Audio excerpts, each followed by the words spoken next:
Bonjour Succès Masra. Bonjour. Le dialogue national inclusif et souverain a décidé que Mahamat Idriss Déby pourrait se présenter aux élections qui auront lieu à la fin de la transition. Comment est-ce que vous réagissez à cette décision? Le droit d'être candidat n'est pas le devoir d'être candidat. Je crois que le président du Conseil militaire de transition, Mahamat Déby, s'était engagé. Et il ne s'est pas encore prononcé à la suite de ce qui sort des discussions du palais du 15 janvier, où les participants jugent bon de lui laisser l'option d'être candidat. Il y a des choses auxquelles on peut avoir droit, mais qui politiquement peuvent apparaître inopportunes. Ce sera son choix à lui, soit de s'en tenir à l'engagement initial, soit alors d'expliquer aux Tchadiens et aux uns et aux autres pourquoi peut-être il renoncera à ce choix initial.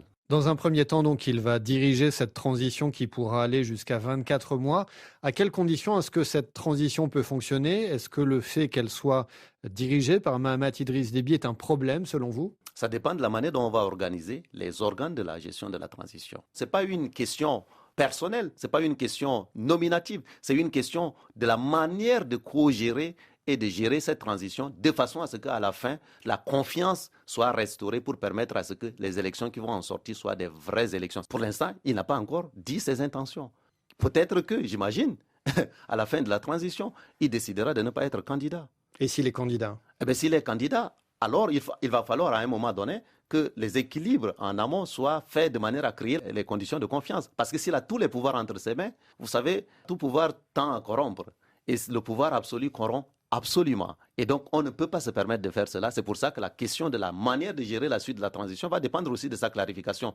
Aujourd'hui, les discussions du palais disent qu'il peut être candidat, ce qui n'est pas ce sur quoi il s'est engagé. S'il a changé, il doit pouvoir le dire. Et la manière d'organiser la gestion de la suite doit intégrer ces éléments-là pour nous permettre d'aboutir à quelque chose de crédible pour tout le monde. Parce qu'au final, personne n'a peur d'affronter. Je crois Mahamat a eu une élection. Nous l'avons dit, en tout cas pour nous, dès le début. Si les conditions d'une élection de manière équilibrée sont au rendez-vous, eh bien, les résultats vont s'imposer à tout le monde et c'est à cela que tous les Tchadiens sont prêts d'une certaine manière à s'engager. Mais concrètement, Succès Masra, comment est-ce qu'on peut faire pour organiser cette cogestion à laquelle vous appelez? Concrètement, c'est les équilibres de pouvoir. Aujourd'hui, telles que les résolutions sont en train d'être prises, tous les pouvoirs seront entre les mains d'une seule personne. Ce n'est pas défendable. La question, par exemple, d'inamovibilité des dirigeants des organes de la transition et des membres des différents organes de transition, y compris l'organe qui sera chargé des élections, on n'en parle pas. Tout ça doit être discuté. Donc il faut un autre dialogue qui prolonge celui-là? D'une manière ou d'une autre, sous un format ou un autre. Mais ce qui est indispensable, c'est qu'il va falloir avoir des discussions qui vont permettre de co-créer les conditions de quelque chose qui va prendre en compte quelques bonnes idées qui sont sorties de ce palais du 15, mais auxquelles il faut ajouter des choses majeures qui ne sont pas dans ce palais-là. Comme quoi, par exemple? La libération, par exemple, des prisonniers de guerre.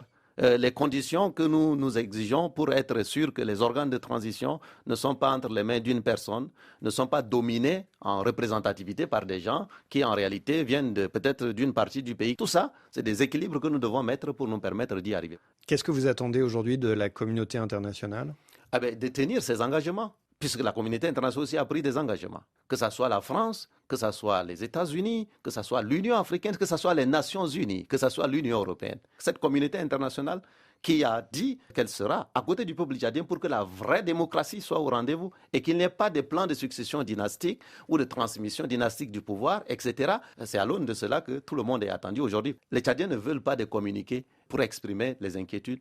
Les Tchadiens veulent une communauté internationale qui pourra agir à côté du peuple tchadien sur la base de la justice et de l'égalité. Succès Masra, merci. Merci à vous.